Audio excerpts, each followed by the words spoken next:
That's evolution. It happens. Neighborhoods develop, they become more expensive, better stores come in. That's the progression of it. But Tony always said, follow the artists, because wherever they're going will be the next neighborhood. Because they do, they look for inexpensive space with big spaces. And, one of the things I've seen with artists in Soho is that when they've had to move out, they sell their property and they do get a nice price for it. And that's helpful. But other than that, I'll refer to Jessica to have her thoughts on that. So I feel like the question is a nice way of putting, of discussing gentrification.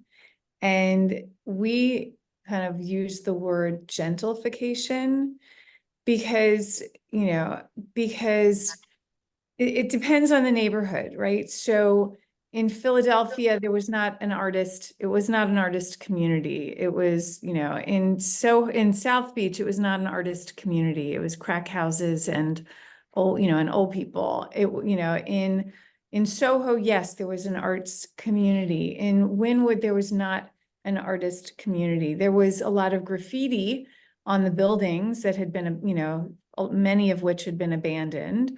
And so we weren't displacing anybody. And I think that, if you look at the neighborhoods when we start there, and then you look at the neighborhoods decades later, the amount of jobs, the amount of industry, the amount of tourism, the amount of tax base, the things that have grown as a result of infusing energy into a neighborhood that was devoid of energy, I think is really kind of the best way to put it. And, and I think that I look at what we've done in Wynwood, and there are people that'll say, well, there's no room for artists anymore.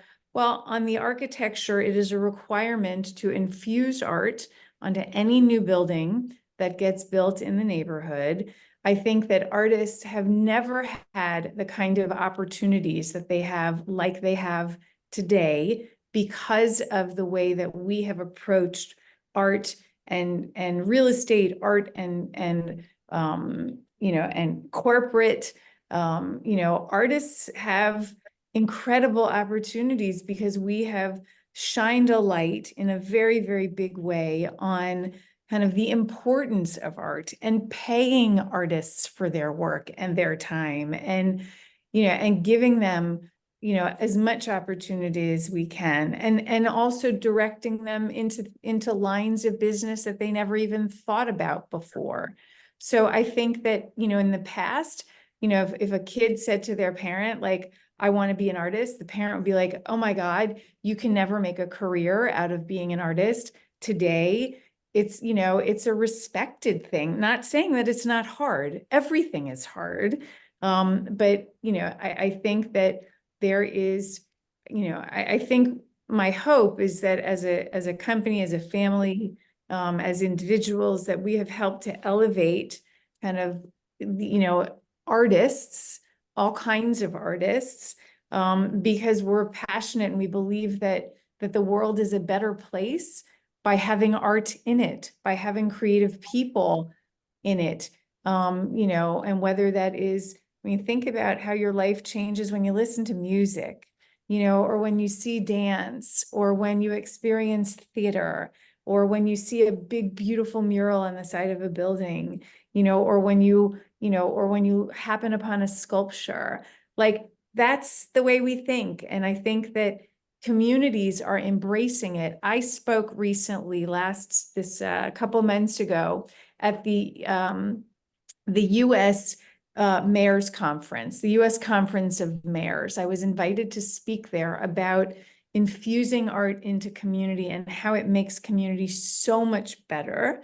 And so, like, in a million years, I would have never imagined that I would be speaking to the mayors of the United States around infusing art into their neighborhoods and communities. And so, yes, to my mom's point, like, things evolve and things change. And, because of what we do, I'll give you just a slight example of of how we pioneer artistic kind of partnerships. When we came to Wynwood, and there were, in order to attract businesses here, we had to be very pioneering in the way that we thought about kind of the business structure. But we had to find really pioneering people that wanted to have business here.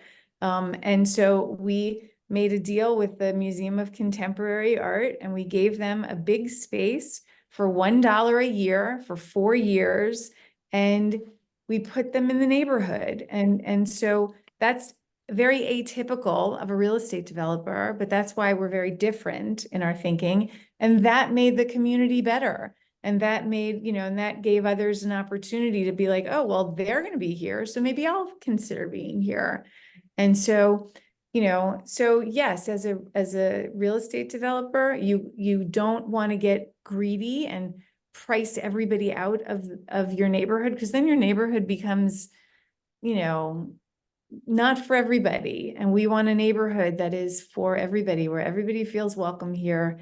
And there are people that are just, they like to see the negative side of things. And I've always been taught to look at the positive side of things, and to be wildly, wildly optimistic. And even in these times, which are really frightening and really upsetting and really kind of not combative, but kind of combative, we have to see the hope, and we have to see the good, and we have to see the light. And we believe that art really helps kind of make, art really gives hope to people. So it's not perfect, but we always try to do the right thing.